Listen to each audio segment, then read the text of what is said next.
back with you all again here tonight for our discussion. Astronomy has been described as the oldest science, stretching back millennia. Ancient cultures looked at the sky, we look at it today. And so there is a rich history of discoveries. I can't possibly cover them all tonight. And even limiting myself to 400 years was very difficult because there's been so much accomplished. But I wanted to give you a taste of what I like to call the adventure, the intellectual adventure of astronomy in those centuries. So as we go through our discussion, watch for some of these discoveries and how they build on each other. As we discovered one, the next one became possible until we reach where we are today. I'd like to start out with giving you a quick, brief understanding of where we were several hundred years ago in the Middle Ages. Ancient peoples, again, were out looking at the sky. They would watch the moon go through its phases, watch the planets' motions, record eclipses, and even use their knowledge to develop calendars and things of that nature. But it was really the ancient Greeks who gave us our first good model of the solar system, as you see here, called the geocentric model, Earth-centered. The Greeks knew the Earth was spherical, and it certainly looked like everything circled around the Earth. And so at the time, their model worked reasonably well. In fact, it worked so well that it became well established and accepted for many centuries. Few people were willing to try to question it. And so our knowledge eventually, gradually became somewhat stagnant there. But, as often happens, there's always a few who might raise those questions and say, is that really how the universe is? Well, let's pick up then in the mid-1500s. You might know this name, Nicholas Copernicus. You see him in the upper right here. He came up with an idea for a different model of the solar system, a sun-centered model. Could it be that the Earth was moving around the sun? Many thought it was crazy. And yet, as we'll see in a few moments, there's obviously evidence for that as we know today. Shortly after Copernicus released his book with this new sun-centered or heliocentric model, Tycho Brahe, a Danish nobleman, began observing the sky in great detail to much better accuracy than had ever been done before. And that set of observations, that data we would call it today, really proved very beneficial to the next astronomer, Johannes Kepler, you see here pictured in the lower right. He was able to take those excellent observations of Brahe's and use them to discover three laws of planetary motion that we still use today. That's how fundamental they were. You can see them here in our diagram. First of all, he stated that the planets went around the sun in ellipses rather than circles, as had been believed for a long time. Now, that may not seem all that exciting to you and me, but that led him to the second law that you see towards the top there. He was able for the first time to explain why planets gradually speeded up and slowed down in their orbits. This was a puzzle to the ancients, and they spent much time and effort trying to explain it with great complexity, and they simply could not do it. Finally, a few years later, he came upon this mathematical law you see there. My students have been getting familiar with it. P squared equals a to the third. What does that mean? Well, P is the period of time it takes for a planet to orbit the sun, and A is the average distance. So in other words, depending how far from the sun a planet is, will affect how long it takes. Sounds logical, and it was. So this was right about the year 1600 that Kepler used Brahe's careful measurements to make these discoveries, and that's often what happens in science today. Good measurements, good data result in good theories. Well, shortly after Kepler came up with his three laws, Galileo became well known for his use of the telescope. We don't think he invented it, but he sure was the first one to use it effectively in viewing the sky.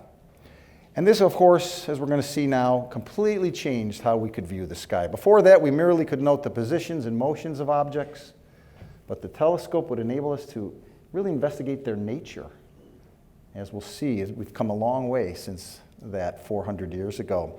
You might know that he saw many new wondrous things that people had never seen before. As you can see in some of my diagrams here, he was trying to share that with many of the educated nobles of his time. Many appreciated it, but some were a little bit resistant, hesitant to accept what they were seeing. Why? Because it went against what they viewed as their understanding of the universe. So here's kind of that human nature of being a little resistant maybe to a new thing. And yet, as we're going to see in just a moment here, Galileo had evidence. He had evidence to show that there was now this sun-centered or heliocentric universe. So let's take a look at a few of his observations here. We'll start out in the lower left, his crude sketches of Jupiter. And notice he saw 4 little stars orbiting around Jupiter. These weren't stars, these were moons, as probably some of you are aware. And again, that might not seem like such a groundbreaking thing to you and me today, but really, it showed that not everything circled the Earth, as the ancient Greeks had thought. Back then, one particular philosopher of theirs, Claudius Ptolemy, had developed that geocentric model that stated that everything went around the Earth. Well, here was proof that something was not going around the Earth. Perhaps even more powerful an argument came from his observations of Venus, you see in the upper left there. Notice how he has drawn Venus sometimes as a very thin, large crescent, other times as a very small, almost circular planet. Very much like our moon goes through phases, Venus was going through phases. Well, this was in direct contradiction to that old model of the Greeks, of Ptolemy, but it was only explained by the new model of Copernicus. How's that so? Well, notice on the bottom diagram here, we see the left-hand version is that older model of the Greeks, and we have the Earth at the center. We have Venus between the Earth and the sun. You would never see Venus fully illuminated. In other words, it would never look like a tiny little full moon if that model was correct. But you see clearly on the right-hand side, on that model of Copernicus, if the sun's at the center, and Venus is orbiting it, Earth orbiting out farther, yes, we would indeed see Venus go through all those phases. So to me, this has always been perhaps Galileo's most powerful evidence, his most powerful proof that the planets had to be going around the sun, not around the Earth. Still, it took time. It took time for people to not only understand this, but to accept it.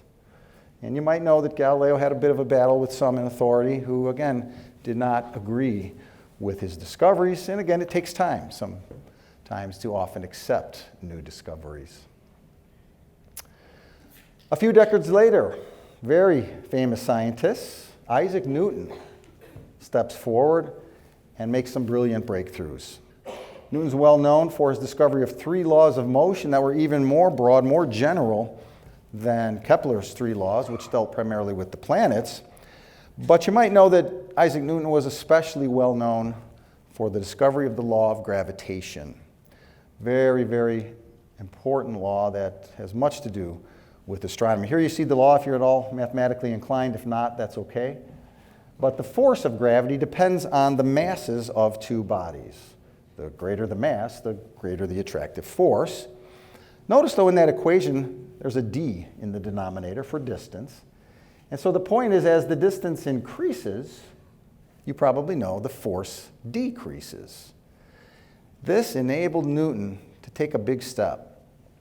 Prior to discovering the law of gravitation, nearly all astronomers could simply describe what the planets did, their motions and so forth, but they couldn't tell you why they were doing it. Newton began to be able to tell us why. They did so because of gravity. The sun's gravity affected a planet's motion as it orbited. So here then was a first big step in going beyond merely description into actually understanding what's going on. So the 1600s were a time of great discoveries, progress. Astronomers, again, steadily accepted this new heliocentric model. Newton's laws now enabled them to begin to understand why these things were taking place. Let's move forward now, roughly another 100 years or so. During that 100 years, astronomers were primarily interested in the solar system. Why? Well, their telescopes were relatively small, and that was where they focused their attention. But the two observers you see here were the first to really give us our best first look beyond the solar system. Perhaps you've heard this name, William Herschel. Certainly one of my favorite figures in history. This man set about wanting to observe the heavens, and he wasn't satisfied with the telescopes of the time, so he built his own. He put together a telescope, as you see on the left here, went out in the backyard and discovered a new planet. How'd you like to do that? Sounds pretty nice. Well, that of course got him some attention, and it got him a little bit of a stipend from the King of England. Not a bad thing. And so Herschel now sets about saying, well, if I built this telescope, I could certainly build a bigger one. Herschel turned from the small telescopes of the day that used lenses to using mirrors. And you can see in the upper right one of his larger telescopes that became an extremely powerful tool for him in the late 1700s to look beyond the solar system. Herschel was one of the first to see things that no one had ever seen before. And so he'd go out at night and set the telescope up and basically patiently watch as the sky gradually moved, and he would take note of all the various objects he would see, and he cataloged these. He discovered hundreds of new objects and compiled those into a catalog of star clusters and what became called nebulae. That word means kind of a cloud-like object. So this was a big breakthrough. He would often go to astronomical meetings and present his results that I've seen all these new things that no one's seen before. And of course, at that point, we didn't know what they were, but it was a good first step. Some years later, his son John Herschel, in the 1830s, follows his father's footsteps. He takes that very telescope and goes to great effort to crate it up, ship it down to South Africa, where he spent 3 years of his life now exploring the southern skies that could not be seen from Europe. He also sees things people had never seen before. He also takes note of these all and catalogs them, compiles them, adds them to his father's, and releases the general catalog of nebulae. This eventually leads to a further revision later in the century into what we today call the new general catalog of non-stellar objects. It's pretty much the standard reference that astronomers use to this day. So I hope you can see the big step this was. Again, you go back to the 1700s, not until later in the century did we begin to look really beyond the solar system very much, when these two pioneers took us out there with their new large telescopes and move us beyond the solar system. Now, of course, there were many other questions that astronomers were curious about, same questions you and me might wonder about the stars. You ever stand outside on a clear night, look up at the stars, and how do we know what we know about them? For example, how far are they? How big are they? How hot are they? What are they made out of? All these questions. Well, this is what astronomers of the time wanted to focus on, especially in the early 19th century. So let's take a look at a number of these. We'll start with the distance to the stars. How could we possibly know the distance? Well, astronomers had known for a while that there was a technique that would provide that. As you see here, picture a star that's relatively nearby Earth. How would we view that star set against the distant backdrop of much more distant stars? Well, if we were to observe its position at one particular point in our orbit around the sun, 6 months later, of course, we've moved around the sun, we'd now be viewing that star from a very different perspective, wouldn't we? And we would see that star appear in a very different position, as you can see in the two diagrams here. Now, this was a very small effect. It was very difficult to detect until our telescopes got good enough to show it to us. The idea being that if you could measure that tiny shift of that star from one part of our orbit to the other 6 months later, that angle, as you see there, and the distance from the Earth to the sun would enable us to construct essentially a gigantic triangle. And if any of you remember your geometry, if you know that angle and you know one side, you know the other side's lengths, essentially the distance to the star. So this shift was known as the parallax shift, and it was a very important number for astronomers, and many of them were very anxious to find that number because it would give us the first good distance to a star geometrically. Well, as you can see, by 1838, the first good results were in. The star 61 Cygni was found to be 11 light years away. You might know that a light year is about not quite 6 trillion miles. So this star was approximately 66 trillion miles. Pretty far. Shortly thereafter, other astronomers were able to reproduce this, and this opened the door. This was the first big number we needed to really be able to start to understand the stars, not just map their location and positions. In succeeding decades, throughout the rest of the 19th century into the 20th, distance became so important because, as you can see, here's one example. If we know the distance to a star and we measure how bright it is, we can figure out how much light it must be giving off to appear that bright at that distance. A little bit like if you were to take a light bulb, hold it in front of your face, you'd say, well, boy, it's really bright, isn't it? Take that very same light bulb and move it out, whatever, 50 or 100 feet, it would not appear very bright, would it? Well, physicists had determined how light diminishes with distance. Some of you may have known of the inverse square law of light. I won't get into that right now. But the point is, if we knew the distance and we measured the brightness, we could tell you how much light, or the luminosity of that star, and that was important for us. How much light is the star giving off? So watch for that as we move along. That also becomes very, very important. Okay, so here in the early to mid 1800s, we've now identified the distances to the stars. Well, now astronomers wanted to know more, of course, and the next big number we were after was their mass. How could we figure out the mass of a star? That's essentially the amount of material in an object. Here you see what's known as a binary star, and we've kind of sped this up. They don't really go this fast, okay? But they may take years, even decades, to slowly orbit around each other, similar to how the Earth orbits the sun. Okay, so astronomers were well aware of binary stars. Even William Herschel knew there was great potential to use binary stars in a way that could tell us a lot about the mass. What would it take? My students are studying this too, and I know they're following along out there. If we measured the average distance between the stars, and if we measured that period that we talked about earlier, Isaac Newton had provided a method by which we could determine the masses, essentially using gravity as a tool. We understood gravity's strength. We would watch these two objects orbiting at a certain distance. We could calculate the masses. And as we're going to see, that was a hugely important number for us to determine. Eventually, that would lead us to not only the mass, but the size of the star, the temperature of the star, eventually even its composition.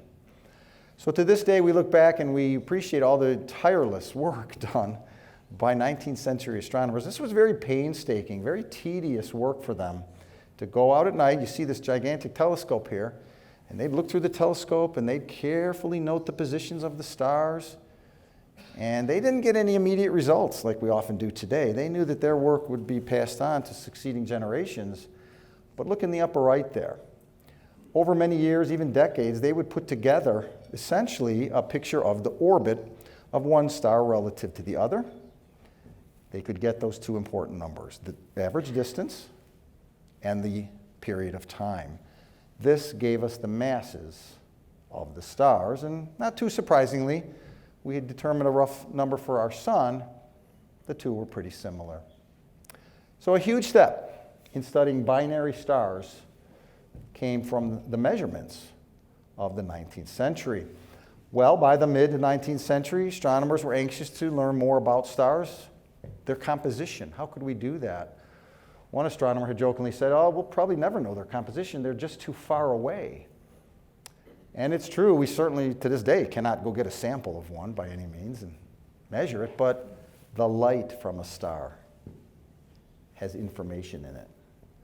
It's rich with information if we know how to analyze it and decode it. You see here two examples of taking the light from an astronomical object and breaking it into a rainbow. It's called a spectrum. Many of you are probably familiar with that. So by the second half of the 19th century, astronomers were taking the light of stars, breaking it into spectra, and noticing at least two different cases here. At the top, you see a few bright lines, a few colors, essentially just a few wavelengths of light from that object.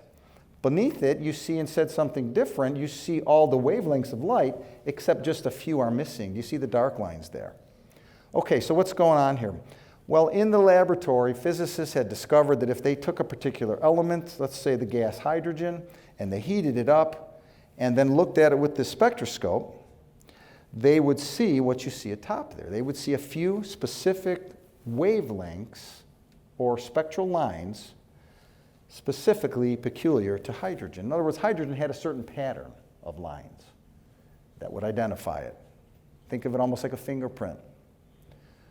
On the other hand, if there was a distant object, maybe a star, and there was a gas cloud between us and the star, that gas cloud might absorb a few of the wavelengths of light from the star, resulting in that second spectrum that you see there, where you see most of the wavelengths, but a few dark lines are missing. So the point is that the pattern of lines was unique to each element.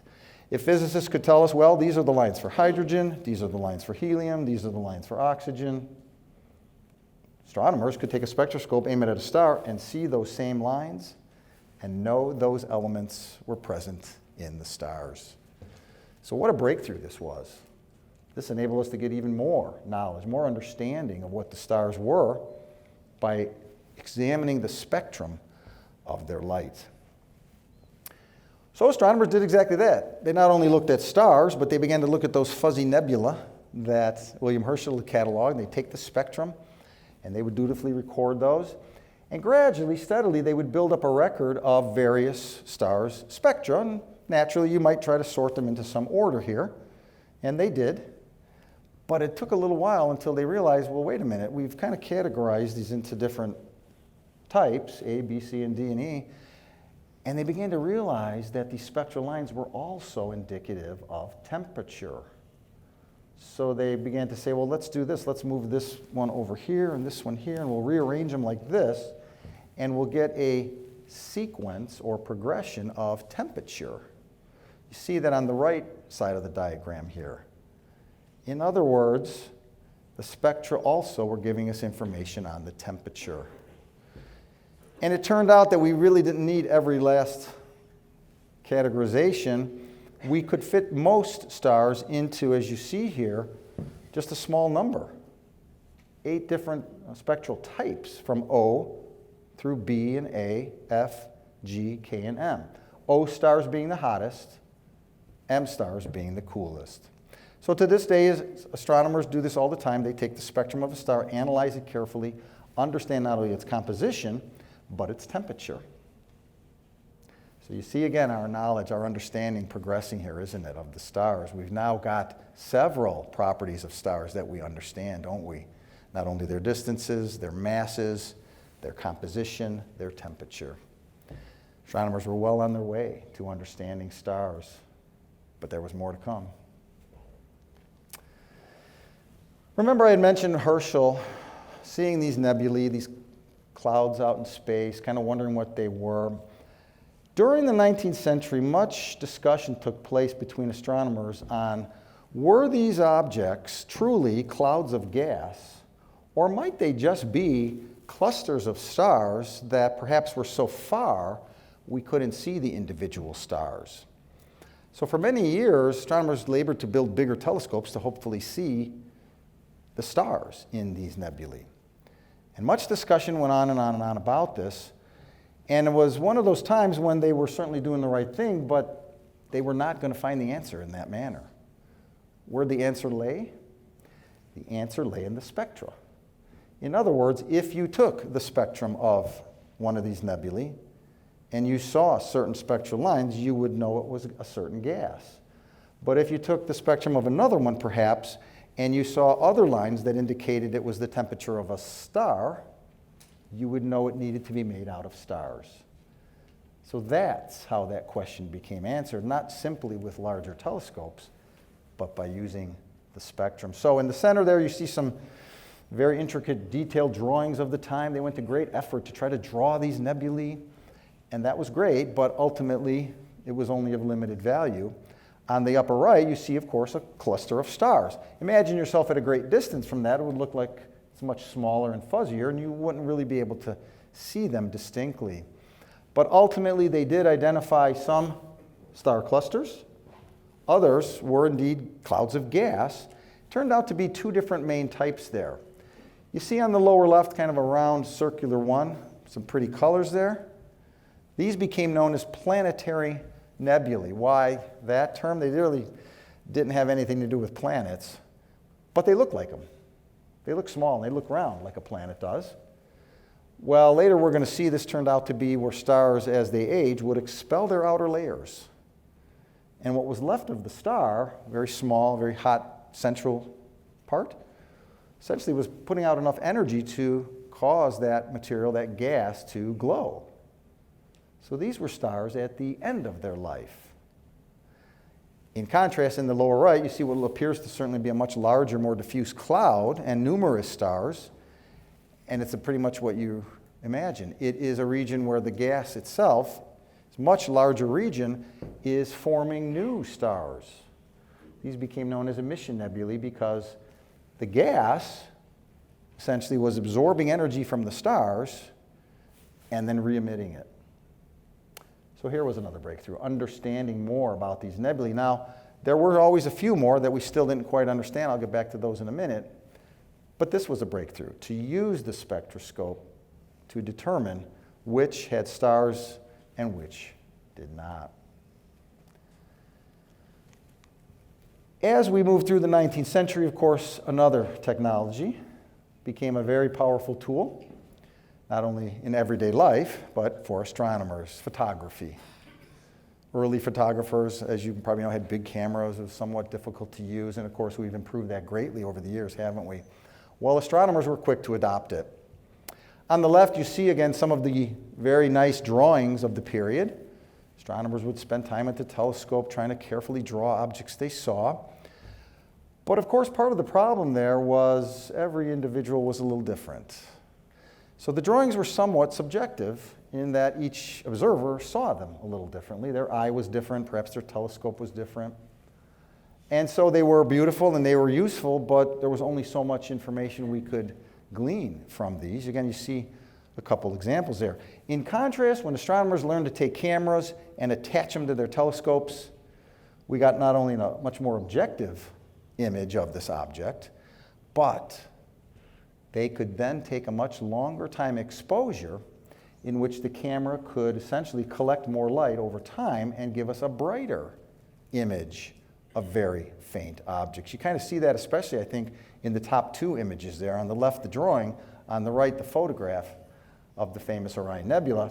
And again, you see much more of the nebula, don't you, in the photograph? You even begin to see the colors of the nebula that are not visible to the eye. Today, of course, we've improved photography. We do electronic imaging. I always like to say astronomers, had a role in kind of pushing that technology that we all carry around in our cell phones these days. Because back some years ago, they wanted to improve astronomical photography, and the technology was developed to do just that. That's kind of trickled down to the rest of us. So today, of course, we can take images with powerful cameras. We can store them electronically. We can catalog them. We can transmit them. We can do so many different things with those images that we've taken. Monitoring over time. So a powerful, powerful tool. Photography really came to life during the 19th century. So you can see a lot of things astronomers were busy with at that time. And ultimately, they reached a point where the telescopes could not be made larger unless they went to a different design. Remember I showed you the picture of the great, big, long, thin telescope? There's one up here in Wisconsin near Lake Geneva. They got pretty much as big as they could with the lenses. Here's where astronomers turned to mirrors. Isaac Newton had invented a telescope that used mirrors, and it turned out it was much more practical to be built in larger sizes. So here's a picture, one of the very first large mirror telescopes, reflecting telescopes, the 60-inch telescope at Mount Wilson in California, right about the turn of the century. 1908 it was put into service. And this was the first modern telescope in the sense, as you can see here, that we could exchange different components. It would track the stars. It could be used for photography. It could be used for the spectroscope. It could do so many things. It was a very powerful first example of what telescopes could be, different from the typical telescopes of the 19th century. So we'll come back in a few minutes and see how telescopes have continued to grow. They're, again, a very powerful tool, obviously, in astronomers' hands as we have moved through the century. By the beginning of the 20th century, as I mentioned, we had learned much about stars, and two astronomers in particular took that information and began to analyze it, as you see here, with what was called the Hertzsprung-Russell diagram. If you look at my graph here, and don't worry, there won't be too much math on the test. We have luminosity plotted vertically. The greater the luminosity, the higher the dot would be or the star would be. And we have temperature plotted horizontally. And interestingly, this is a little bit backwards of what you might expect. We have the cooler temperature to the right, hotter temperature to the left. Okay, so what are we doing here? We're essentially taking careful measurements of stars, determining their luminosity, as I explained before. And we're going to plot them here against their temperature, which we explained a few minutes ago. And astronomers notice a very striking result. First of all, there are really no green stars, by the way. Our eyes would see them as white. The point is, most stars on this diagram fell on this diagonal band that you see there. This became known as the main sequence of stars. Well, something was clearly significant if most stars were on there. Approximately 90% of stars would be plotted somewhere on that line. Think about what this means for just a moment. If we have a hotter temperature to the left, you have a higher luminosity, and that kind of makes sense, doesn't it? The hotter an object is, generally, the more light it's going to give off. So this was true with stars. This was our first clue to how stars made energy.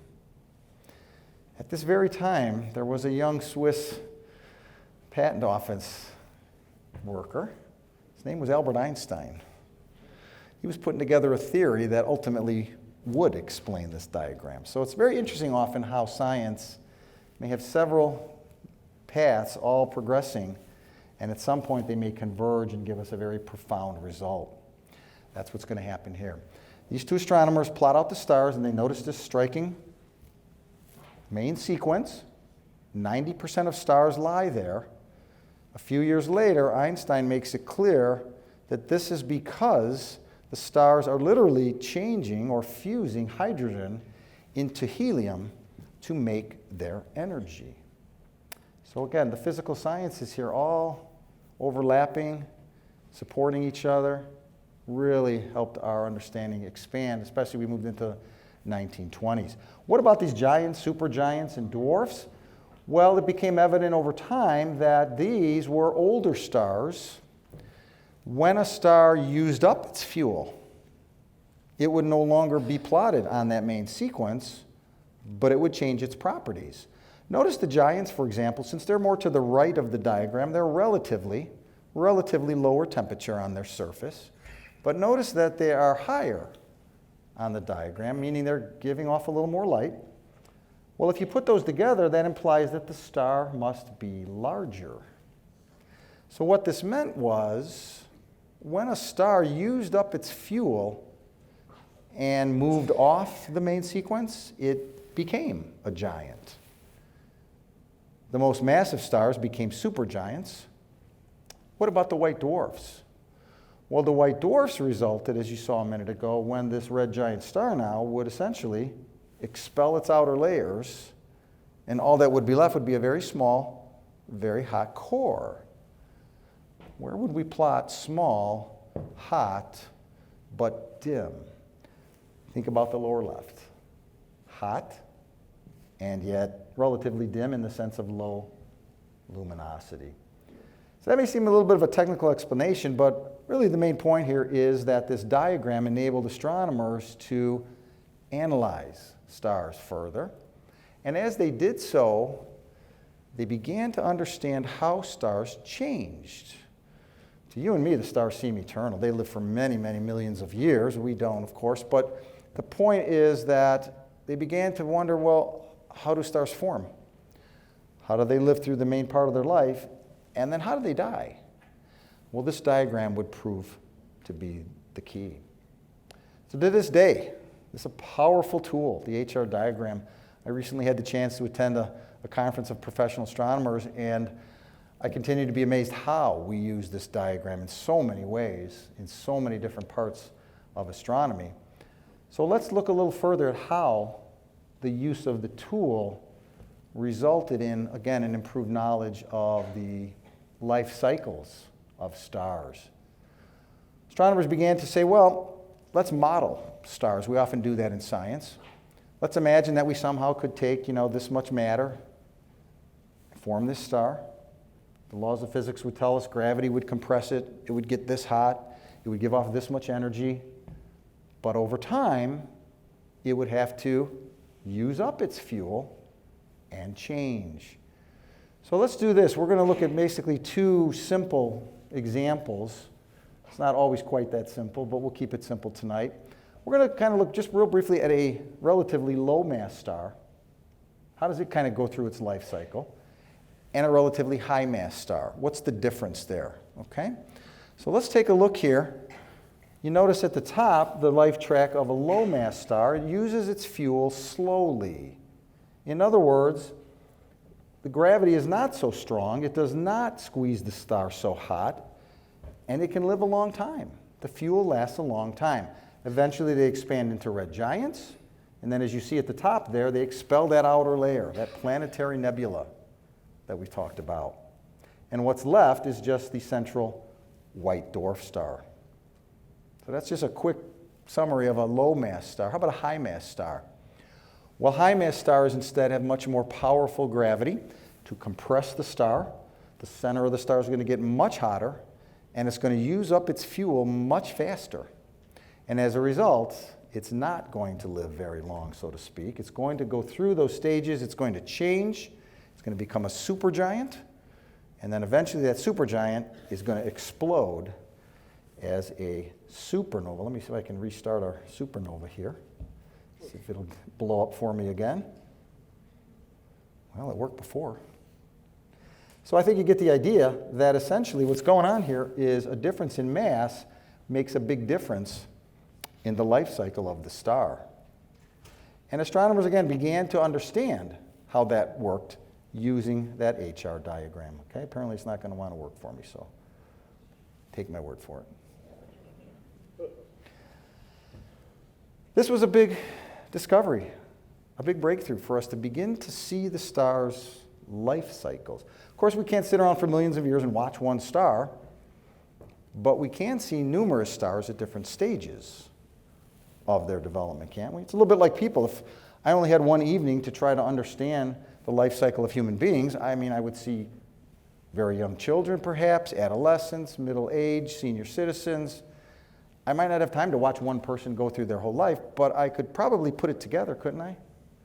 Well, the young children grow to older children, adolescents, young adults, middle age, and I could piece that together. Essentially, that's what astronomers did here with stars, using that HR diagram. So to this day, it remains a very powerful tool, and astronomers can use it to examine individual stars or whole groups of stars, whole populations. We can use it to examine entire galaxies of stars. Very, very powerful tool for us to make use of. Let's move on now into the 20th century, our understanding of the Milky Way galaxy. Maybe you've seen the Milky Way at some clear night at a dark location. We see this huge band of light. Very beautiful, very interesting. What could it be? Well, it certainly looks, most astronomers agreed, that we were at the inside of some type of disc-shaped structure, very large, very far away. How could we know where we were and its size, its extent, even its shape? Well, the answer began to become clear in the 1920s. An astronomer named Harlow Shapley set about trying to determine where we were in the Milky Way. Again, it looks pretty much like we're in the middle because it looks relatively uniform, but he wasn't so sure. You notice in the upper left here a picture, a close-up of a globular star cluster. If you look closely, you'll notice a few of the stars kind of getting a little brighter, a little dimmer. You see that? This was going to be the clue. Nature sometimes is very subtle, but often we're provided a clue if we can decipher it. Okay, so how does this work? Well, astronomers had found that certain stars would do exactly what you see there, get a little brighter, get a little dimmer, get a little brighter, dimmer. And they discovered that certain ones got brighter and dimmer based on how long the cycle took. If it took 10 days or 20 days or 50 days, that was related to the average brightness of the star. You see the connection there? Well, Harlow Shapley said, I can use that. If I measure how long the star takes to go through its cycle, I know its average luminosity, how much light it's giving off. And if I now compare that to the brightness of the star, in other words, what I see, I can find the distance. So essentially what he did was set about measuring the distances to numerous of these globular star clusters. He had noticed that most of them seem to be in one half of the sky. It'd be a little bit like me if I'm on Earth and you all are globular star clusters. I would notice I'm not in the middle, am I? But if I were to somehow carefully go out and measure distances to some of the objects, eventually, as you see in my diagram, I could locate the center, couldn't I? And I could realize that I'm not at the center, and I could pretty much determine how far I was from the center. So here's where Shapley was able to determine that we are not at the center of the Milky Way galaxy. We were a considerable distance from the center, roughly 2/3 of the way out. Okay, so this was huge to say, no, we're not at the center. And the distance he came up with was considerable. Today we know that number to be about 28,000 light years. So that gave us our first good scale of the Milky Way galaxy. Today we have a picture of it something like this. You might have seen this before. Large central region here, lots of stars there, roughly spherical, flattened disk of material filled with spiral arms. And you notice the sun is not at the center, is it? Even though it might look that way. It's because we really don't have a real clear view of the Milky Way. There's some material between us and the center that tends to make it difficult to see. You see some of those globular star clusters orbiting around the Milky Way. That was the clue that Shapley used. Well, as you can see, our knowledge just continues to grow, and if anything, it only accelerated during the 20th century. The 1920s were a very, very productive, very interesting time to be an astronomer. We're going to move on now and talk about the Milky Way. Was it the only galaxy? Astronomers wondered.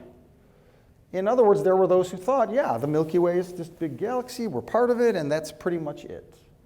Maybe there's infinite space out beyond that. Others said, well, wait a minute, those fuzzy nebulae that we never finished explaining, there's still a large number of them that obviously are not star clusters, and yet they're obviously not clouds of gas. What could they be? Well, as you can probably guess, many suspected they could be other galaxies. How would you know? You'd need to know their distance, wouldn't you? How far were they? Were they nearby, relatively close, relatively small? Or were they very, very distant, much larger, perhaps comparable to our Milky Way? This was the question that the famous Edwin Hubble wanted to address. Here you see him at the telescope. You got to love the wicker chair here of the time, don't you? Sitting at the telescope. Were these nebulae new solar systems maybe nearby us kind of forming? You see one in the upper right there. Or were they entire galaxies? Hubble used a method similar to Shapley. He also knew that there were stars that, again, if they were brighter or dimmer over a period of time, could tell us their luminosity. You see a graph here kind of showing that. And notice, again, if you look closely, the red dots indicating various stars. If you move to the right of the graph, that means it took the star longer to go through its cycle. But you notice it's higher on the graph, which means that it was more luminous. Now, of course, this graph had to be calibrated, but they were able to do that. So again, on the right here is a picture of one of these nebulae. And today, you and I know this is a famous object. This is the Andromeda galaxy, but it had not been proven yet. How would Hubble prove this? Well, at the time, he used then the biggest telescope in the world, 100-inch telescope on Mount Wilson, which was just barely capable of establishing and seeing, resolving individual stars. So Hubble's taking pictures night after night after night, and I do mean long night after night after night. Very tedious, painstaking work. And notice he can just barely make out individual stars. He notices a few of them get brighter. He marks them with an N for nova, meaning a star that gets brighter, but often it would fade away and never be seen again. But notice at the top right, he catches one that not only gets brighter and dimmer, but brighter again, and dimmer again, and brighter again. It's one of the variable stars, and this is what he's after. When he's able to measure the period of time it takes, use his graph to tell him the luminosity of the star, he can compare it to the brightness and find the distance. Now, Hubble's initial results were not the best. It was a first attempt, but they were plenty good to tell him this was not part of the Milky Way galaxy. This was a huge object far beyond the Milky Way. His initial measurements were somewhere in the order of about 1 million light years away from the Milky Way. If I had a 1-foot Milky Way up here, that would put this other object about 10 feet away. So here was the first clear evidence there were other galaxies besides the Milky Way. Huge breakthrough for our understanding, our perspective, our whole paradigm of the universe changed. Say, wow, many of these objects out in space are other galaxies, each with many, many millions, if not billions, of stars. Well, Hubble was just getting started. He continued his work. First of all, he went on and measured the distances to other galaxies. And after he had gotten at least, I think the number was 18 of them, he came upon a startling result. While he was at his work of carefully measuring their distances, Hubble also obtained spectra of these objects. Now, he knew they were made of stars, but he noticed something very interesting. Perhaps you heard this term before, the Doppler effect. Have you heard that? If you've been at a few of my lectures, we've discussed it. Essentially what that means is if an object giving off light is moving towards you, when we take the spectrum of that object, we would see those spectral lines, but they would be slightly shifted. They would be slightly shifted if it's moving towards you, towards the blue end of the spectrum, or what scientists would call shorter wavelengths. Okay. If it happened to be moving away from you, those spectral lines would be shifted slightly to the red or longer wavelengths. Hubble notices an amazing thing. When he looks at the spectra of these galaxies, all but one are redshifted. And he thinks, well, now that's odd. Why would they not be randomly, perhaps half of them towards us, half away? Why such a strong bias? The more he goes on, the more he measures, the more this becomes obvious. Nearly every galaxy is moving away from us. What does that imply? It implies the universe was expanding. This is Hubble's early graph. We have better versions today, but once again, you notice a straight line. Astronomers love straight lines on graphs. And the idea here is the farther away the galaxy, the faster away it's moving from us. Think about that for a minute. Farther away it is, the faster it's moving. In any direction he looked, galaxies were flying away from us. Did that put us at the center of the universe? No, if you think about it for a minute, I might see that. But if you did the exact same thing, made the same observations, you'd feel like you were at the center. It would look to you like I'm moving away, wouldn't it? In any direction you looked, you might see galaxies moving away. So we weren't at the center, but this did imply the universe was expanding. Well, it didn't take long for people to realize if it's expanding, clearly, in the past, it was smaller. Galaxies were closer together. And if you keep winding that backwards, what do you eventually get to? A beginning. There was a beginning to the universe. Again, you and I probably take that for granted. We've probably heard that, but we didn't know that back at the beginning of the 20th century.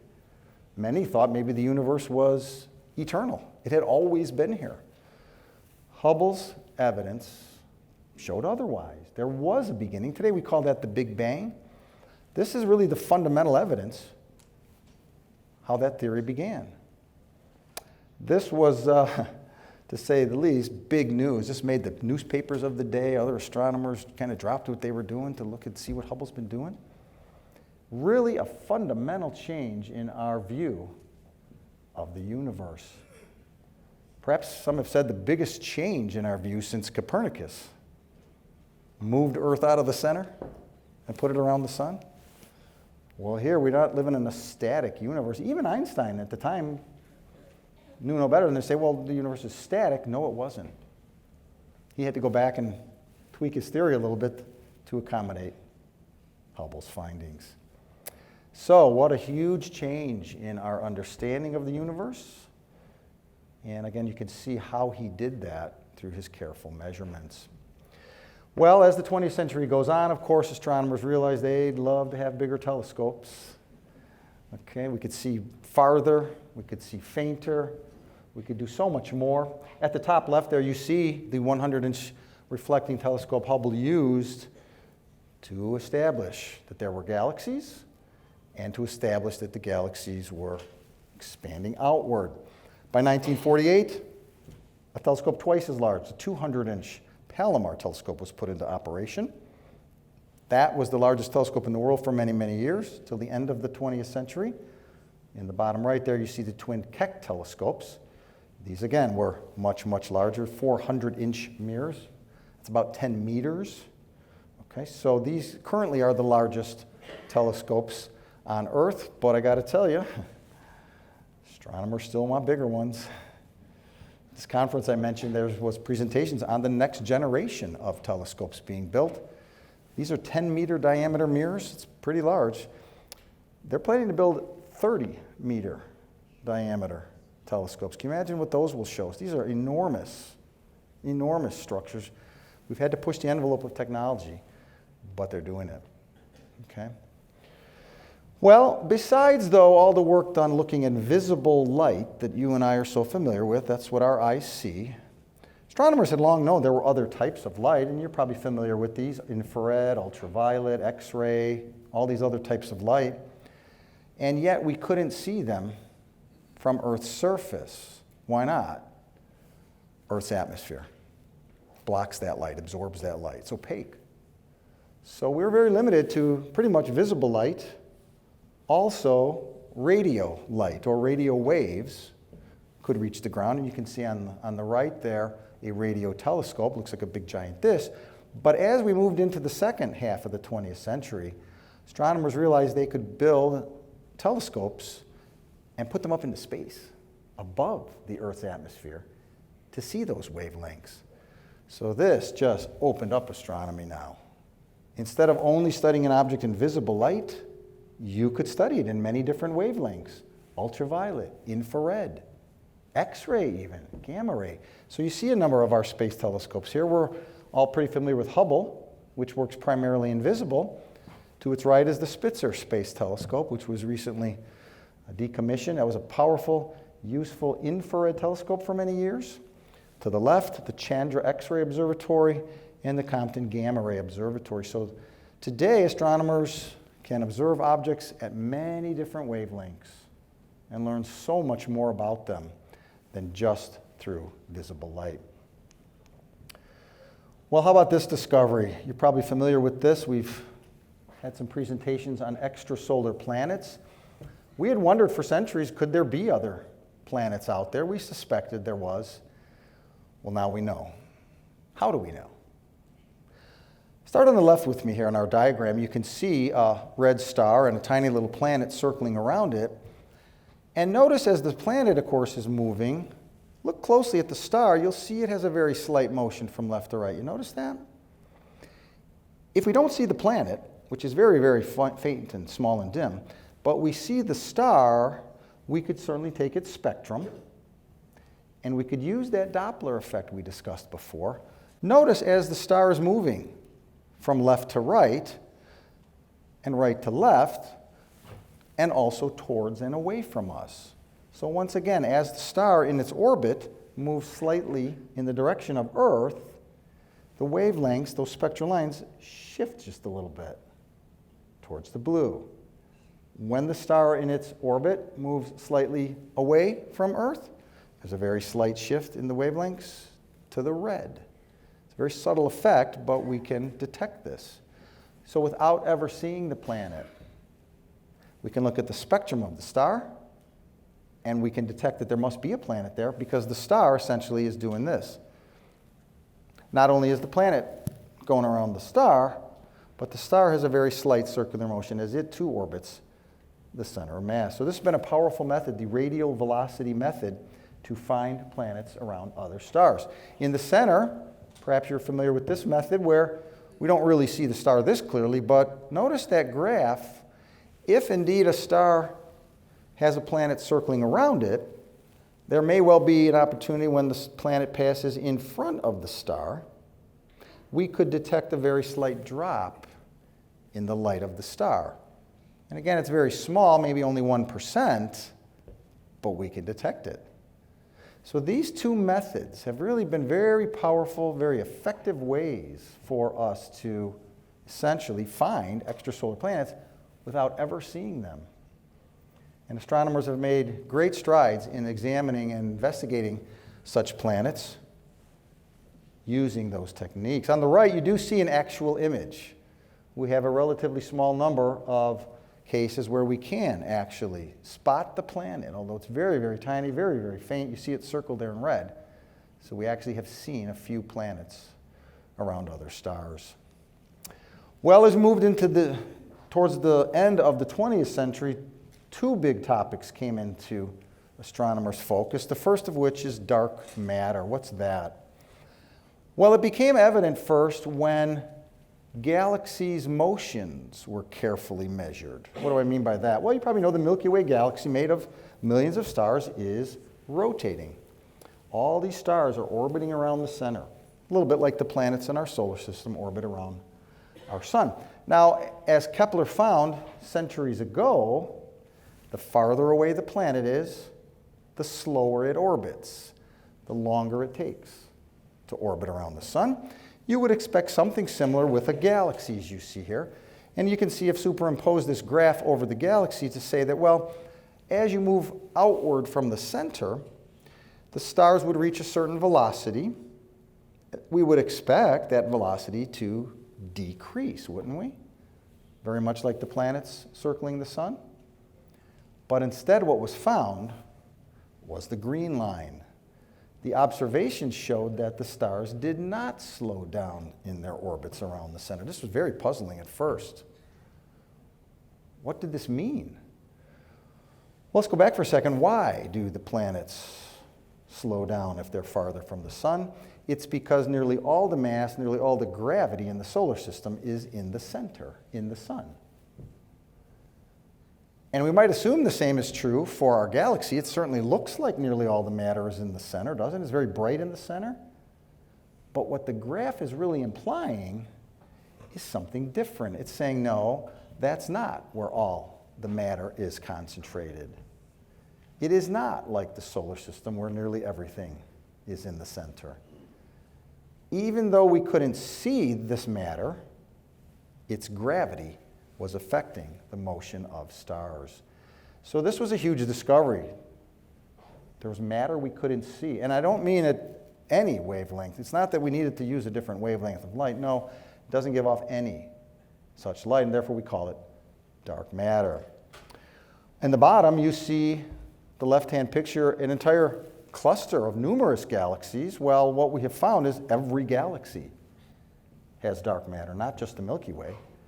And so even though on the left-hand picture, that's what you see when you take a picture of it, and the right-hand is where the matter is. In other words, there's far more there than is evident in our picture. So this continues to be a major area of research. We've made good progress, but we still don't know exactly what this stuff is. Much research is going on. We've eliminated a lot of possibilities, and I suspect probably in the next maybe 10 to 20 years, we should finally put our finger on what this stuff is. Perhaps even more bizarre, maybe you've heard of dark energy. What is that? Well, remember Hubble had found the universe was expanding. And at first there was a very clear, nice straight line you saw illustrating that, of course, the farther away a galaxy, the faster it's moving. It was a nice, steady increase. But in the 20th century, astronomers had thought, well, if there's all this matter in the universe, surely the gravity of various galaxies should cause that expansion to slow down. Galaxies are essentially tugging on each other, kind of slowing each other down. We should see a decrease in the expansion. So in the 1990s, two separate teams set out to measure that decrease. Boy, were they in for a shock. They didn't find a decrease. They found an increase. They found that the farther out the galaxies they measured, the faster they were going. And I don't mean on a nice steady rate, but there was an acceleration. This was completely unexpected. In fact, these teams didn't really like this discovery. But there it was, and it's been repeated many times. These teams won the Nobel Prize for it. So this graph very simply shows you, in a simple way, some models of the universe from its beginning to its end. You start over on the left is kind of the beginning, and the red line simply states a universe that started out with a lot of matter would expand, but then essentially contract back in on itself. Well, that's not what's happening. But you notice the other three lines there, a green, a blue, and a yellow line, are slightly different models of the universe. One in which it expands at a nice steady rate, one in which it is slowing down a little bit, but in yellow, one in which it accelerates. Now you look at those black dots and you tell me which line they fit best. I think it becomes obvious. They fit the line of an expanding universe. Not just at a steady rate, but an accelerating rate. So these dots are representative in a simple way of the data that they collected showing that the universe expansion is increasing over time. So this, of course, has profound implications for the future of the universe. What is this stuff? We don't know. But that's why we love doing science. We love a good mystery. So there's a lot of smart people hard at work on understanding dark energy. Well, I probably have covered a lot of ground here, haven't I? I wanted to finish up with a short video clip by this gentleman, Neil deGrasse Tyson. I think you may have heard him. He's been very good at popularizing science, and he was asked, what is the most astounding fact about the universe you can share with us? So I want to share this brief clip with him, and then we'll wrap up. Think about his answer. I think it's a pretty good answer. What is the most astounding fact you can share with us about the universe? The most astounding fact The most astounding fact is the knowledge that the atoms that comprise life on Earth, the atoms that make up the human body, are traceable to the crucibles that cooked light elements into heavy elements in their core under extreme temperatures and pressures. These stars, the high mass ones among them, when unstable in their later years, they collapsed and then exploded, scattering their enriched guts across the galaxy. Guts made of carbon, nitrogen, oxygen, and all the fundamental ingredients of life itself. These ingredients become part of gas clouds that condense, collapse, form the next generation of solar systems, stars with orbiting planets. And those planets now have the ingredients for life itself. So that when I look up at the night sky, and I know that, yes, we are part of this universe, we are in this universe, but perhaps more important than both of those facts is that the universe is in us. When I reflect on that fact, I look up. Many people feel small because they're small and the universe is big, but I feel big. because my atoms came from those stars. There's a level of connectivity. That's really what you want in life. You want to feel connected. You want to feel relevant. You want to feel like you're a participant in the goings-on of activities and events around you. That's precisely what we are, just by being alive.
Yeah, we are part of this universe, but there's so much more to it, isn't there?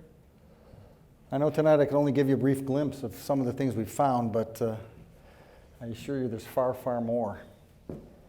And I don't just mean what we've already discovered, but after this amazing journey we've had already in the last few hundred years, what's next?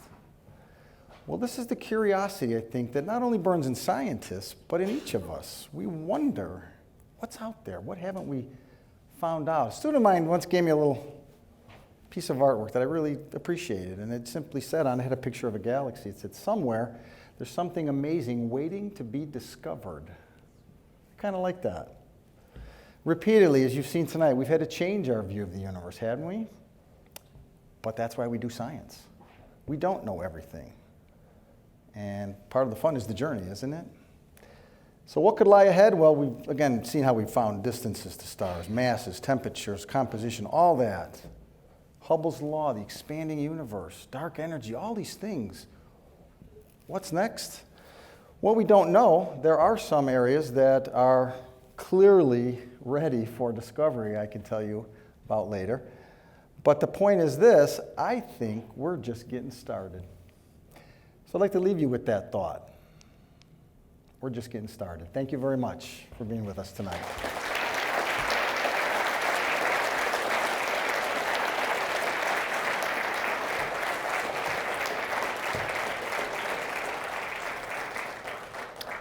Before we take a few questions, I'll just remind you, many of you are aware that a lot of my presentations are available to you online.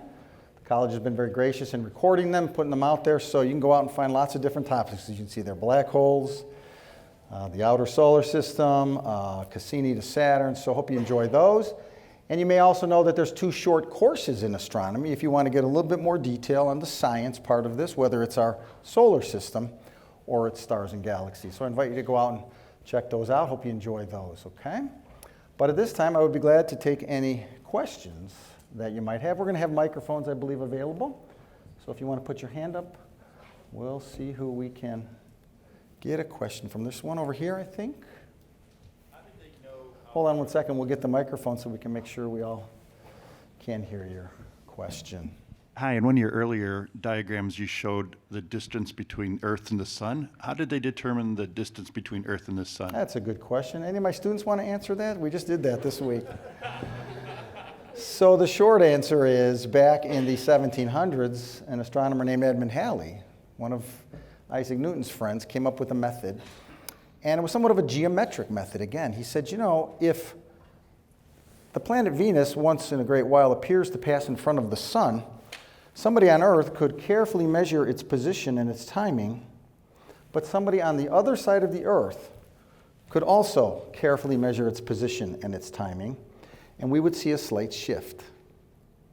We could also essentially construct an imaginary triangle from ourselves, with one side being the Earth and one side being Venus, and the angle that we see there would give us information on the distance to the sun. So the astronomical unit had to be essentially discovered and calculated. I didn't have time to put that in the presentation, but thank you for the question.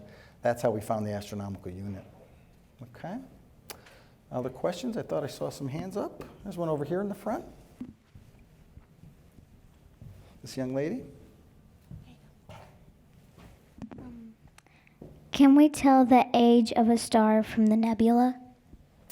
So that's a good question. The age of a star. I'll try to keep this short. It's a big question.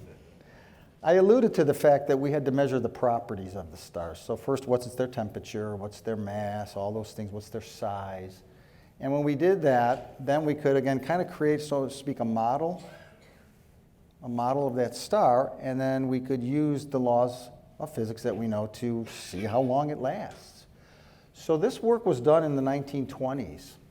A lot of this work on what's called stellar theory was done in the 1920s, and yes, we could figure out if a star is this big and massive, it lasts this long. If it's this big and massive, it lasts that long.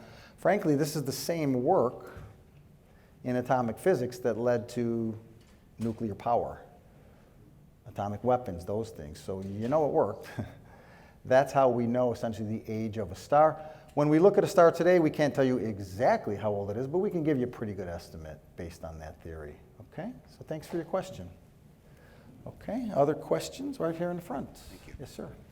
Going back to Galileo's time, were there other people at that time that backed up his evidence? Because he was frowned down upon the powers that be. And if other observers of the sky also saw the same thing, there's additional evidence that what he saw is true. So this was Galileo, did you say? Yeah. So in Galileo's time, did others see what he saw? Yes. As so often happens in science, we make an observation. We start with that. And obviously you want to be very sure of your observation, but then comes essentially, I'll try to keep this short, the interpretation. How do you explain what you saw? Galileo, it was very clear to him, and it is to us today, well, this observation of Venus phases means we're going around. Others saw that, but they would question it. They would try to explain it away. They would maybe try to find an alternate explanation.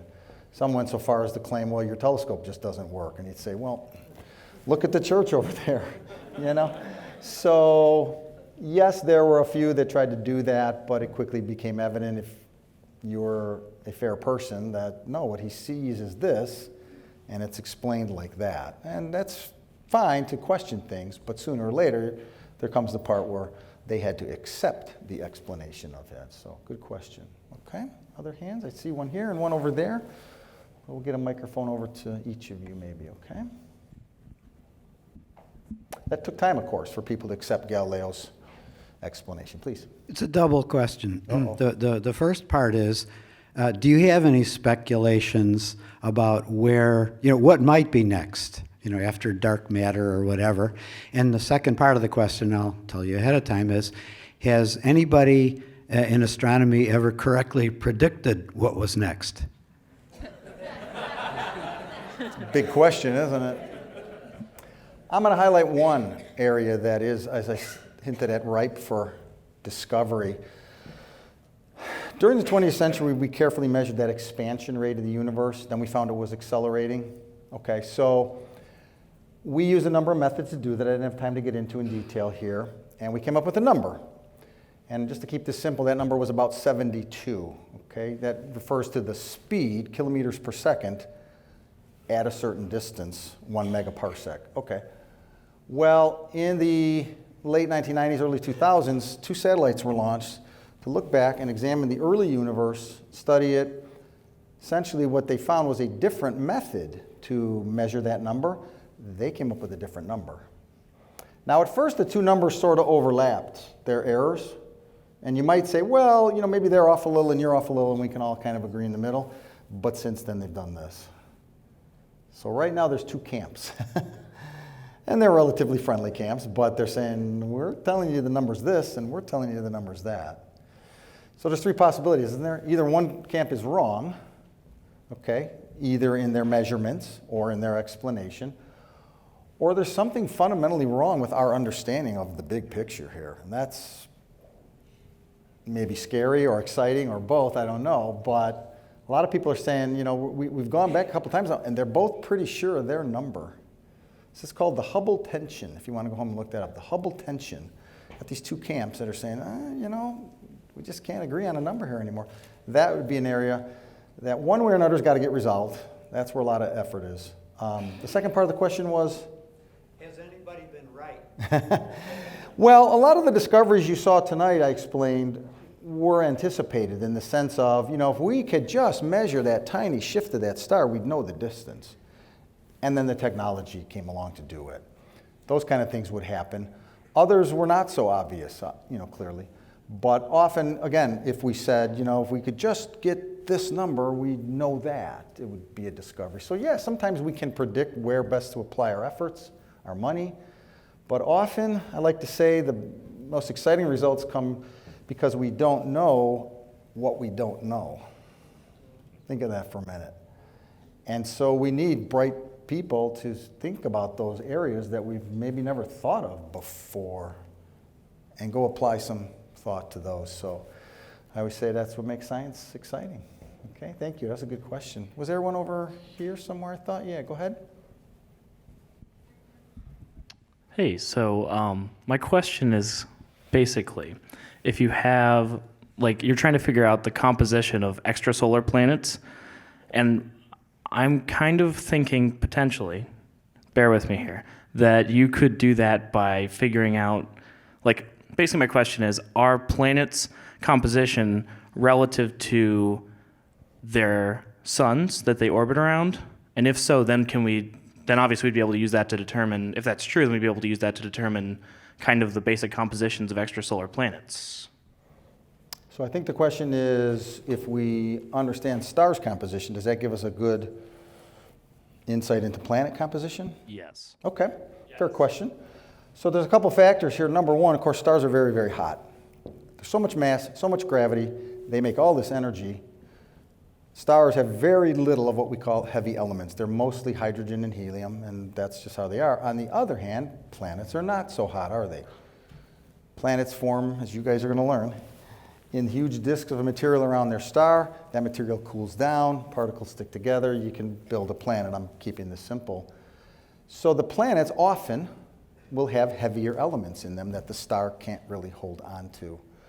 Now, I think part of the original question was, well, how would we ever know the composition of a planet around another star? I'll just quickly mention one method that we're looking at. You saw the method where you have the star and you have the planet come around and pass in front of it. If that planet had an atmosphere, we take the spectrum of the star first, very carefully, very precisely, and then we take the spectrum when the planet's in front of it. A tiny bit of the light of the star is going to pass through the atmosphere of that planet.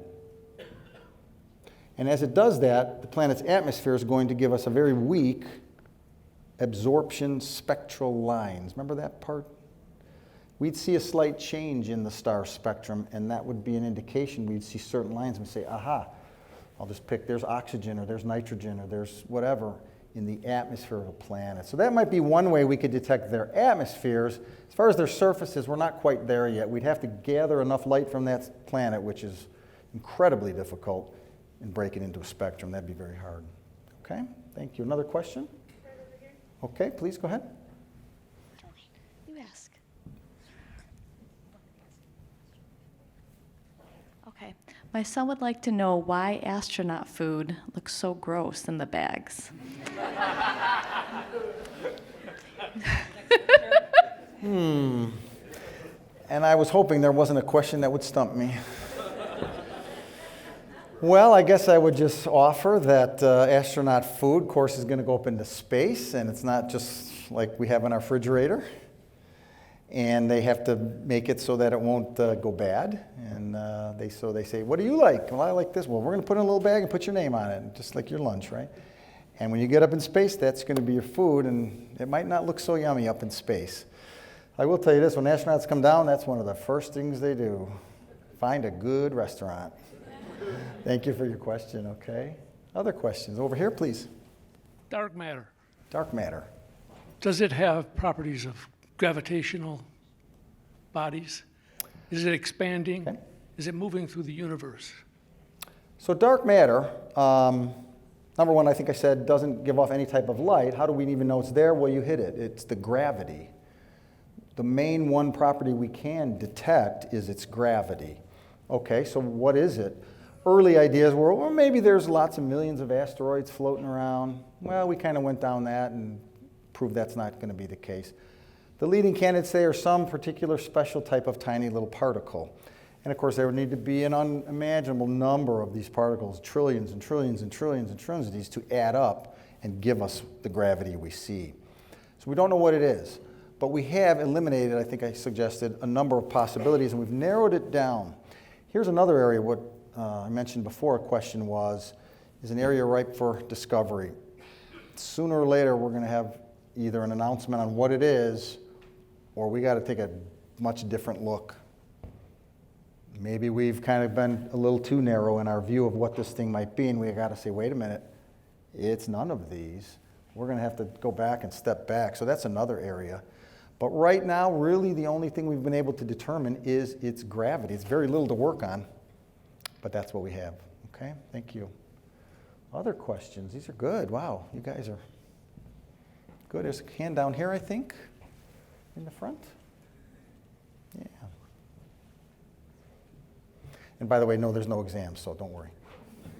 I was teasing a few of you earlier. Well,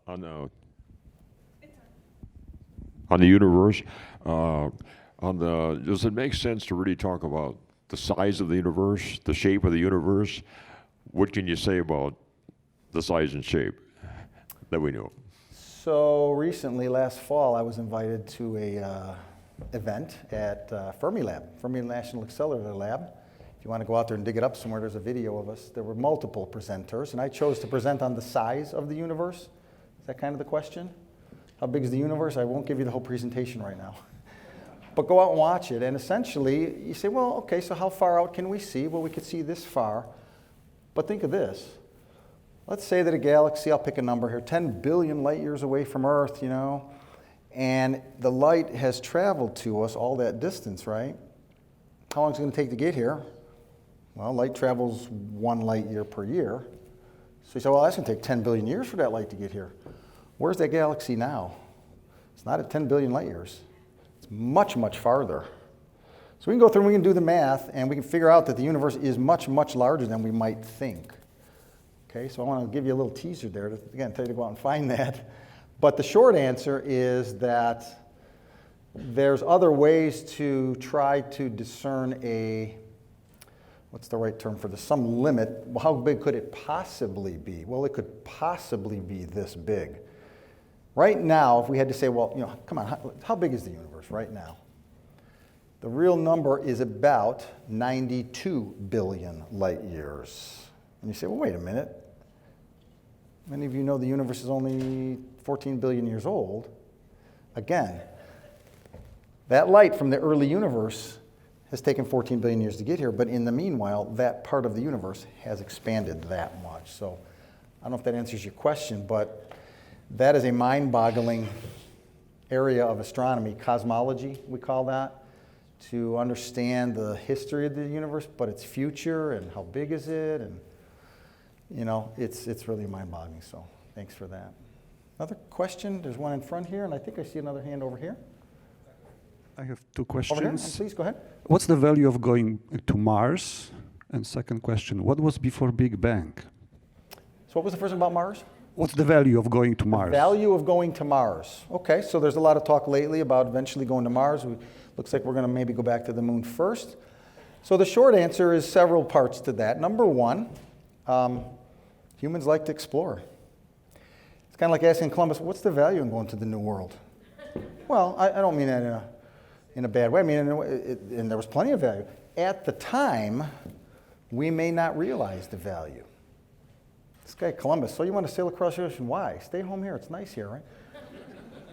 But boy, what came of it, right? The whole new world, whether there's financial gain, we don't know. So number one, we want to go explore. Number two, some have said, well, humans could spread out and learn that much more. What is it like to go live on Mars? And right now it wouldn't be real pleasant, but that's that first step is in exploration. And what does that mean about Mars? What do we learn about Mars? When we take what we learn about Mars and other planets, we can often apply that to Earth. I'll give you a quick example and I'll move on. A lot of you know Venus has a very thick, hot, nasty atmosphere. Mars has a very cool, dry, thin atmosphere. Well, guess what? We're right in the middle. So if we look at the two extremes of those two planets, we learn more about Earth. And we all know the more we know about Earth, the better. Okay? The other question, second question was? Before the Big Bang. It's a little above my pay grade, Well, right now, we can't have any direct knowledge of that. We can certainly speculate on it. Some have begun to speculate what caused the Big Bang, and that's almost becoming a metaphysical question there. So right now, there's no solid, clear, hard evidence or proof or facts, whatever you want to call it, about that. Some have come up with some speculations, and I'll emphasize that word. I read a book recently on this. And that's fair because often in science, that's how we progress. We throw out some crazy idea, like the Earth's going around the sun, and then it's true. Or the universe is expanding faster than it used to be? So it's okay to speculate, but right now we just don't have much we can really say about that. There might be a few scientists that might disagree with me there, but nothing's been, again, solidly brought forward. Okay, was there another hand I thought? Whoever's got the microphone, please go ahead. Is dark energy, is it on? Testing, here we go. Is dark energy used to create dark matter, and what is necessary for that matter or energy to become visible? Everybody wants to ask two questions at once. Is dark matter related to dark energy? No. These are two very different things. Dark matter is exactly that. It's some unknown type of matter, we think, that is very difficult to study, but it has gravity. Okay, and that sounds like not much to go on. It is. Dark energy is some mysterious unknown force. It must be some force. And I could talk more later, if you like, about what might that force be. Some of you may have heard of these things called virtual particles. Go home and look that one up. Essentially, the laws of physics do not forbid little particles from magically popping into existence as long as they magically pop back out faster than you can measure them. I know. But there is actually evidence for that. And the reason scientists look at that is they say, this is, again, not proven, but if these two little particles magically popped into existence, and when they did so, they gave space a little stretch, a little push, a little nudge, and then they annihilated each other and went away before we started, well, space gets stretched, expanded a little bit. So it's a nice, simple, ad hoc explanation, but we need the proof, okay? Second part of the question was? What would it take for either of it to be visible? Oh, for either to be visible. Well, if either were going to be visible, I think we'd have seen it by now. So it's in the sense of, can we see it? Can we measure? Can we get our hand? No, not really. Both are very, very, what's a good word for that? Just difficult things to study. And I think you saw that a few times in some of our discussion was scientists often have to do things indirectly. It's not just simple as going and taking a picture and looking for it. It's very difficult to study something indirectly. Okay, thanks. Any remaining ones? One in the back there, I think. We'll get to that one. And one more up here. Maybe take one of those microphones to the back. Yeah, go ahead. Keeps turning off. As we're talking about dark matter and the energy, are the black holes within that group? How did that discovery change the science? Yeah. What kind of energy is that? Because we're talking about, stars giving the energy, their life cycle. What about black holes actually devouring them? Okay. So black holes, another interesting topic. I didn't have a chance to go into that. Essentially, black holes result when, again, a very massive star explodes as the supernova. What happens is that explosion results because initially the huge star is contracting. And it contracts so fast that when it's not making enough energy, it's contracting, contracting, contracting, and in just a few seconds, gravity is so powerful, it crushes this star down so dense that it bounces, we say. It would bounce out and it blows the star up. What's left in the center is so dense, gravity just squeezes it down to nothing. You say, well, what do you mean nothing? Nothing can stop it. So it squeezes it down so tiny, it becomes this black hole. We're going to study these a little bit more in class. So black holes are not so much related to the other things. They're sort of a distinct area of study. Okay, and one more I think in the back, was there? Excuse me, with the discussion of expansion and how big the universe is, does that suggest there's an edge to the universe? And what would be beyond the edge? You need to watch the Fermilab video. No. Okay, so the short answer is an edge. Maybe we visualize kind of this spherical universe, right? There's like this, well, this is how big it is, right? But wait, stop. When you do that, you kind of put yourself outside, don't you? We certainly can't look at the universe from the outside. We're inside. Okay, so we shouldn't envision it as just this spherical kind of edge, so to speak. Now, is there a temporal edge? In other words, by that I mean an edge in time? Yeah, the universe is not infinitely old, is it? In other words, it can only have expanded this big in a finite amount of time. And I think I gave you a number on what we call the visible universe. Light emitted shortly after the Big Bang, not quite exactly, but pretty close to the Big Bang. It's taken 14 billion years to get to us, but in the meanwhile, that part of the universe has expanded way out here. And I gave you one number for that, about 92 billion light years. That's a minimum number. Try to keep this brief.